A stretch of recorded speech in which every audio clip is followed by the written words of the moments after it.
আজকে বানাবো ফালুদা রাঁধুনি রেডিমিক্স প্যাকেট দিয়ে। এখানে রাঁধুনির ফালুদার একটি প্যাকেট নিয়েছি।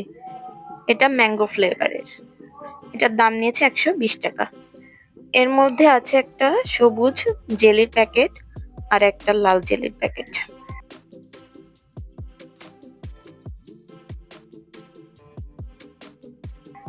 আর একটা বড় প্যাকেট। এতে আছে নুডলস, চিনি, কিশমিশ। এই তো। এবার প্রথমে চুলায় 1 কাপ জল দিয়ে এর ভেতর সবুজ জেলের প্যাকেট দিয়ে 5 মিনিট জাল করব। আমার মনে হয় আমার এখানে জলের পরিমাণ একটু বেশি হয়ে গেছে, সেজন্য জেলিটা পারফেক্ট হয়নি। আমি জল মেপে নিইনি, আপনারা অবশ্যই মেপে নেবেন। এবার একটা প্লেটে রেখে ঠান্ডা করে নিতে হবে। একইভাবে লাল জেলের প্যাকেটেও জাল দিয়ে নেব।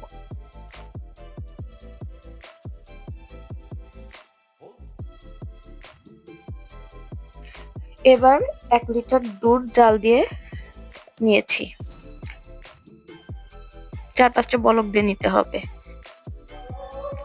এ পর্যায়ে দিয়ে দেব ফালুদার মিক্সের বড় প্যাকেটটি।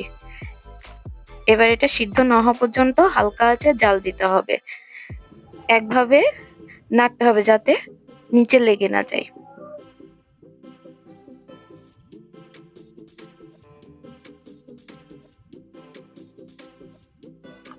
এ পর্যায়ে সিদ্ধ হয়ে দুধ ঘন হয়ে গেলে ঠান্ডা করতে দেব।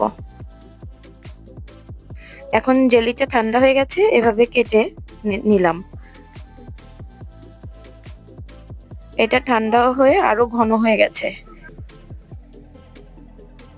এবার পরিবেশনের পালা। জেলি ইচ্ছামতো ফল আর ঠান্ডা ঠান্ডা আইসক্রিম দিয়ে পরিবেশন করতে পারেন মজাদার এই ফালুদা।